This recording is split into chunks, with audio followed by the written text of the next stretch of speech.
ઈશ્વર સાથે ભાગીદારી દરેક દ્રષ્ટિથી લાભદાયક. લેખક પંડિત શ્રીરામ શર્મા આચાર્ય. ઓડિયો 3. તમારી ભૌતિક મહત્વાકાંક્ષાઓને ઓછી કરો. ભારતીય સ્તરનું જીવન જીવવા પ્રયત્ન કરો.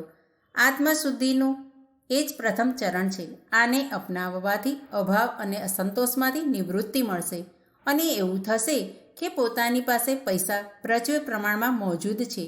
બીજું ચરણ એ છે કે પોતે મેળવેલી અને ઈશ્વરદત્ત સંપદાનો ઉપયોગ ઈશ્વરીય પ્રયોજનની પૂર્તિ માટે કરવામાં આવે. સાચી રીતે હિસાબ કરવામાં આવે તો ખાતરી થશે કે પોતાની પાસે સમય, શ્રમ, બુદ્ધિ, પ્રતિભા અને સાધનો મોટી માત્રામાં ઉપલબ્ધ છે, જેનાથી સંતોષપૂર્વક નિર્વાહ થઈ શકે. એટલું જ નહીં, પણ તેનો એક મોટો ભાગ ઈશ્વરીય પ્રેરણાને પૂર્ણ કરવામાં પણ વાપરી શકાય. ઈચ્છાઓ ઘટાડવામાં આવે અને ભાવનાઓ વધારવામાં આવે. ઉપભોગની લાલસા છૂટે અને ઉપયોગનો વિવેક જાગે તો સમજી લેવું જોઈએ કે જીવન વ્યવસાયમાં ઈશ્વરની ભાગીદારી ચાલુ થઈ ગઈ છે. સુદામા બગલમાં તાંદૂળની પોટલી સંતાડીને ભગવાન પાસે કંઈક લેવા ગયા હતા. ભગવાને તેમને બતાવ્યું કે પોતે આપે તો છે, પણ માગનારની પાત્રતા પણ જુએ છે, પાત્રતાની કસોટી પણ કરે છે. પોટલીમાં રાખેલા તાંદૂળ આપવામાં ન આવે તો અનુદારતા દિવ્ય અનુગ્રહને કેવી રીતે ધારણ કરી શકે? સુદામાએ તાંદૂળ આપવા પડ્યા અને ત્યાર પછી જ સુદામા ભગવાનનું અનુદાન પામી શક્યા. આપણે પહેલી દ્રષ્ટિ પોતાની પોટલીમાં રહેલા તાંદૂળ ઉપર જ નાખવી પડશે. બીજ ઓગળે છે ત્યારે જ વૃક્ષના રૂપમાં પરિણમે છે. આ જ સનાતન સિદ્ધાંત છે. પોતાની જાતને આદર્શોના માર્ગ પર ચલાવવાનું શરૂ કરવામાં આવે તો તેનું ફળ કલ્પવૃક્ષ બનવાના રૂપમાં સામે આવે છે. ફેફસામાં ભરેલા કાર્બન વાયુને બહાર કાઢવામાં આવે તો જ નવો પ્રાણવાયુ શરીરમાં પ્રવેશ કરી શકે છે. મળનો ત્યાગ કર્યા પછી જ્યારે પેટ ખાલી થઈ જાય છે ત્યારે ભૂખ લાગે છે અને ભોજન ખાઈ શકાય છે. પેટ અને ફેફસાને જો ખાલી કરવામાં ન આવે તો તાજી હવા નહીં મળે અને ન નવું લોહી બનાવનાર ખોરાકનો લાભ લઈ શકાશે. મૂડી રોકવાથી વ્યાપાર કરી શકાય છે. થેલી ખર્ચવાથી થેલો પ્રાપ્ત થાય છે. આત્મિક પ્રગતિમાં કંજુસાઈ એ સૌથી મોટું બાધક પરિબળ છે. સંકુચિતતા અને સ્વાર્થપરાયણતાવાળી વ્યક્તિ સાંસારિક જીવનમાં તિરસ્કૃત બને છે. આવા માણસો કોઈનો સ્નેહ, સદ્ભાવ અને સહયોગ પ્રાપ્ત કરી શકતા નથી. આધ્યાત્મિક જીવનનો આધાર જ ઉદારતા છે.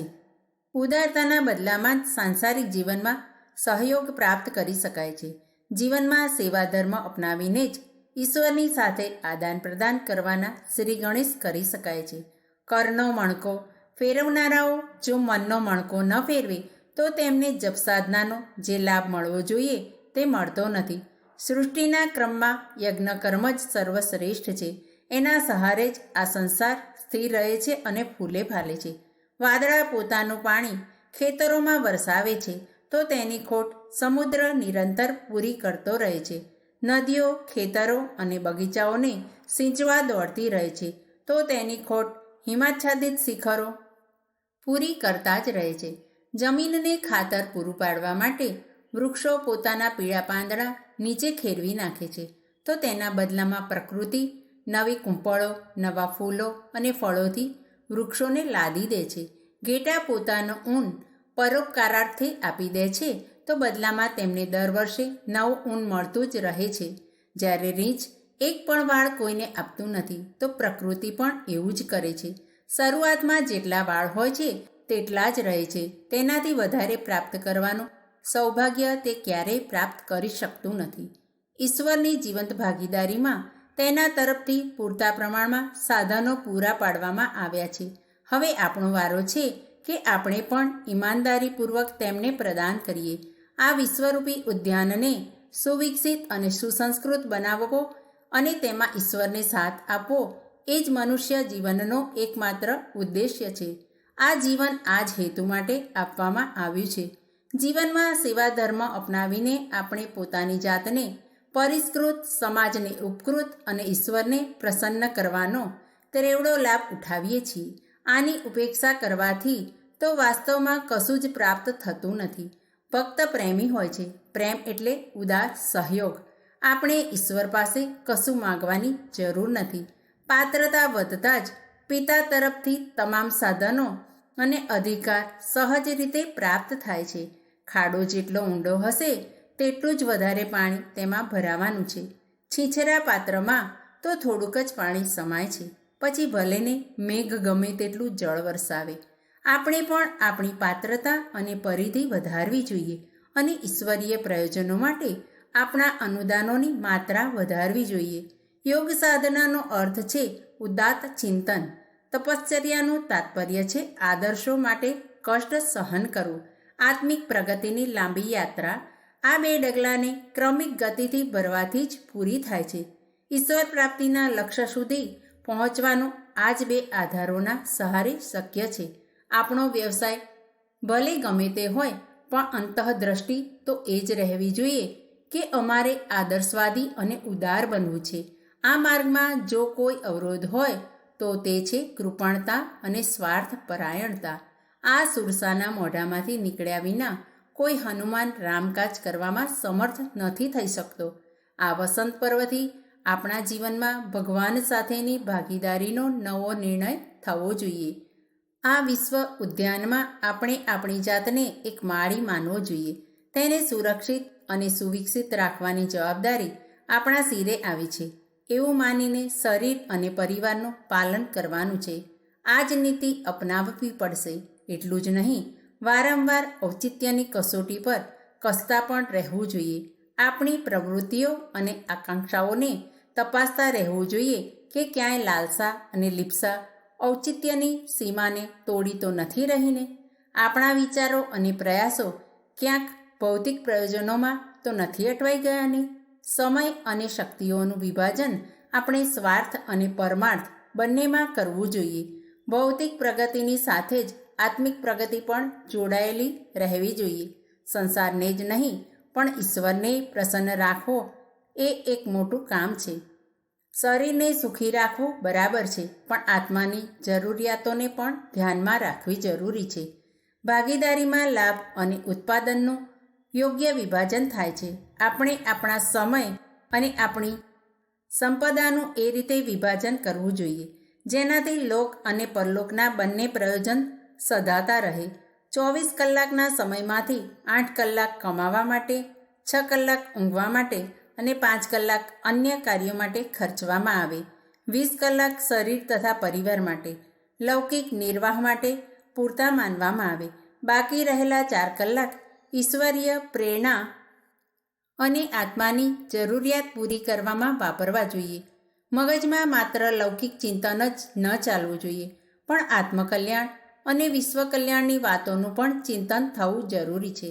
તમારા પ્રભાવથી અન્ય લોકો સાથે સંપર્ક કરો અને તમારી પ્રતિભાનો ઉપયોગ કરીને સત્પ્રવૃત્તિઓ વધારવામાં એમને ભાગીદાર બનાવો. તમારા ધનનો એક અંશ જ્ઞાનયજ્ઞના તથા યુગધર્મના પાલનમાં નિયમિત રૂપથી ખર્ચવો જોઈએ. કુટુંબમાં જો 5 સભ્યો હોય તો ઈશ્વરને પણ એક નાનકડો સભ્ય માની લેવામાં આવે અને જેટલો ખર્ચ દરેક સભ્યની પાછળ કરવામાં આવે તેટલો જ ખર્ચ ઈશ્વર નિમિત્તે પણ કરીશું એવો નિર્ણય કરવો જોઈએ. સવારે ઉઠતા જ વિચાર કરવામાં આવે કે ઈશ્વરના પ્રતિનિધિની જેમ આજનો દિવસ એક દિવસનું જીવન સત્પ્રયોજનોની પૂર્તિ માટે ઘર અને બહારના ક્ષેત્રોમાં વ્યતીત કરવાનું છે. દિવસભરના ચિંતન અને કાર્યો પર કડક દ્રષ્ટિ રાખવી જોઈએ. ચકાસણી પણ કરતા રહેવું જોઈએ કે તેમાં ક્યાંય નિકૃષ્ટતાનો સમાવેશ તો નથી થઈ રહ્યો ને. સજાગ રહેવાથી અનૈતિક તત્વોનું આક્રમણ થતું નથી. રાત્રે સૂતી વખતે મૃત્યુનો અનુભવ કરવામાં આવે. સર્જકને ઘેર પાછા જવાની અને સોંપવામાં આવેલ જવાબદારીઓનો હિસાબ આપવાની વાત યાદ રાખવામાં આવે તો રાત્રિની શયનવેળા અને પ્રાતઃકાળની સંધ્યા એક સારા ધર્માપદેશક જેવી પ્રેરણાઓ આપતી રહેશે. ઈશ્વરની ભાગીદારી આ આધારોને અપનાવવાથી જ થઈ શકે છે. ઉપાસના તેનું ચમત્કારિક ફળ ત્યારે જ આપે છે જ્યારે તે જીવન સાધનાના રૂપમાં પરિણમે છે. આટલું જો થઈ શકે તો સામાન્ય લાગતો મનુષ્ય પણ અસામાન્ય મહામાનવ બનવાની દિશામાં ઝડપી ગતિથી આગળ વધી શકે છે. એમાં જ જીવનની સાર્થકતા અને પૂર્ણતા છે. ઉપાસનાની સફળતાનો આધાર ચોક્કસ સાધના પદ્ધતિ પર. વિદ્યાર્થીએ સારા ગુણે પાસ થવા માટે અને તેના આધારે ઊંચું પદ પ્રાપ્ત કરવા માટે ઘણી બધી બાબતો પર આધાર રાખવો પડે છે. સૌપ્રથમ તો મનોયોગ અને સખત પરિશ્રમની જરૂર પડે છે. તેના વગર તો એક ડગલું ચાલી શકાય નહીં. પણ તે ઉપરાંત બીજા 2 સાધનોની પણ જરૂર પડે છે. એક છે યોગ્ય શિક્ષક અને ચોક્કસ અભ્યાસક્રમ. બીજું છે મા બાપનો સહયોગ અને અનુદાન. જ્યારે આ ત્રણેયનો સુયોગ થાય છે ત્યારે સફળતા ચોક્કસ મળે છે. એમાંથી એક પણ આધાર ડગમગવા લાગે તો સમજવું જોઈએ કે પ્રગતિ અટકી ગઈ અને સફળતા સંદિગ્ધ બની ગઈ. પોતાના પુરુષાર્થ ઉપરાંત સાધના અને સહયોગની દરેક પ્રસંગે જરૂર પડે છે. આ 2 ન મળવાથી સુયોગો પ્રાપ્ત હોવા છતાં અસફળતાનું દુઃખ સહન કરવું પડે છે. વિદ્યાર્થીની સફળતાનું ઉદાહરણ આપીને એ બતાવવામાં આવ્યું છે કે ભૌતિક અને આત્મિક પ્રગતિ માટે પણ એ જ ઉપરોક્ત ત્રિવિધ સાધનોની જરૂર પડે છે. જેમને મળે છે તેઓ સફળતાનું શ્રેય પ્રાપ્ત કરે છે. જેઓ એમનાથી વંચિત રહે છે તેઓ પોતાના પુરુષાર્થમાં કોઈ કમી ન રાખતા હોવા છતાં દુર્ભાગ્યથી ગ્રસિત રહે છે. પુરુષાર્થનું મહત્ત્વ સર્વોપરી હોવા છતાં તેના એકલાથી ઇચ્છિત ફળ પ્રાપ્ત કરી શકાતું નથી. સાધન અને સહયોગ વિના પ્રબળ પુરુષાર્થ કરવા છતાં અસફળતા પ્રાપ્ત થતી હોય છે.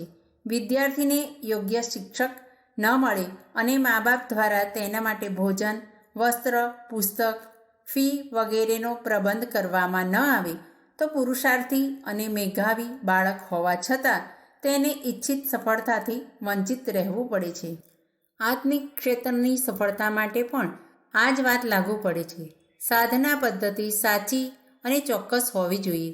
દુર્ભાગ્યવશ આજે ભારતીય અધ્યાત્મના ક્ષેત્રમાં અરાજકતાનું સામ્રાજ્ય જોવા મળે છે. અન્ય ધર્મોમાં પણ ચોક્કસ સાધના પદ્ધતિઓ છે અને તેમને શ્રદ્ધાપૂર્વક અપનાવી અનુયાયીઓ પોતાનો પ્રગતિક્રમ જારી રાખે છે. મુસલમાનોમાં મૌલવી અને ખ્રિસ્તીઓમાં પાદરી પોતપોતાનો નવો ધર્મ ચાલુ નથી કરતા. પોતપોતાની અલગ સાધના પદ્ધતિઓ નથી ચલાવતા. પોતાની મરજી પ્રમાણેના મંત્રો અને વિધિવિધાનો નથી બનાવતા. પણ હિન્દુ સમાજનું દુર્ભાગ્ય જ છે કે દરેક ધૂર્ત ગુરુનામધારીએ પોતાની 1.5 ઇંચની અલગ મસ્જિદ બનાવી અને 2.5 ચોખાની ખીચડી રાંધી છે. 8 કનૌજિયા અને 9 ચૂલાવાળી કહેવત કેટલી સાચી છે તે કહેવું મુશ્કેલ છે. પણ ઉપાસનાના ક્ષેત્રમાં દરેક ગુરુનામધારીએ શાસ્ત્રો અને આપ્તવચનોની અવહેલના કરી એક નવો સંપ્રદાય ઊભો કરી દીધો છે. અને કસોટીમાં હાર કબૂલ કરવી ન પડે એટલે પોતાના શિષ્યોને એવું કહે છે કે જે વિધિ અને મંત્ર આપવામાં આવે તે કોઈને બતાવવો નહીં. જ્યારે સમસ્ત સંસારમાં વિઘ્નજનો પોતાના પ્રતિપાદનોની પ્રામાણિકતા અને વિશિષ્ટતા સિદ્ધ કરવા માટે સાહસપૂર્વક તર્ક તથા પ્રમાણો સહિત રજૂ કરે છે ત્યારે આપણે ત્યાં કોઈને ન કહેવાનો પ્રતિબંધ લગાવવામાં આવે છે. આ ગુપ્તતાનો પ્રતિબંધ લગાવવા પાછળ બીજું કોઈ કારણ નથી પણ પોતે રચેલી જાળનું પોલ ખુલી જવાનો ભય છે. સાધના પદ્ધતિઓની બહુલતા અને ગોપનીયતાની આજની અરાજકતાના સમયમાં હોય સહજ જિજ્ઞાસુ માટે નિર્ણય કરવો અઘરો થઈ પડે છે કે આમાંથી કઈ પદ્ધતિ અપનાવી અને કઈ છોડી દેવી. ભ્રાંતિઓ, શંકાઓ, સંદેહ અને અનિશ્ચિત દિશાધારાવાળી મનઃસ્થિતિ સાધકની નિષ્ઠામાં સૌથી મોટો અવરોધ ઊભો કરે છે. આ બધું હોવાથી કોઈ નિર્ધારિત લક્ષ્ય સુધી પહોંચી શકે નહીં. આ મુશ્કેલીઓના નિવારણનો પ્રયત્ન યુગ ઋષિએ ખરા હૃદયથી કર્યો છે અને શાસ્ત્ર તથા આપ્ત પરંપરાઓનું લાંબા સમય સુધી નિરીક્ષણ કરીને એ રાજમાર્ગ બતાવ્યો છે જેને કોઈ પડકારી શકે એમ નથી. અધ્યયન અને અન્વેષણ જ નહીં પરંતુ અનુભવોને પણ આ રાજમાર્ગની ઉત્કૃષ્ટતાના સંબંધમાં પ્રમાણ સ્વરૂપે રજૂ કરવામાં આવ્યા છે. સાધનાથી સિદ્ધિની ઉપલબ્ધિ જ તેના સાચા હોવાની સૌથી મોટી સાક્ષી છે. પ્રાચીન કાળના ઉદાહરણો પર પણ જેને શંકા હોય તે ગાયત્રી યુગ લાવનાર સૂત્ર સંચાલકની પોતાની સાધના અને સિદ્ધિનું પર્યવેક્ષણ કરીને પ્રતિપાદનની પ્રામાણિકતા તપાસી શકે છે. શંકાના નિવારણ માટે આ પુરુષ વધારે વિશ્વસનીય છે.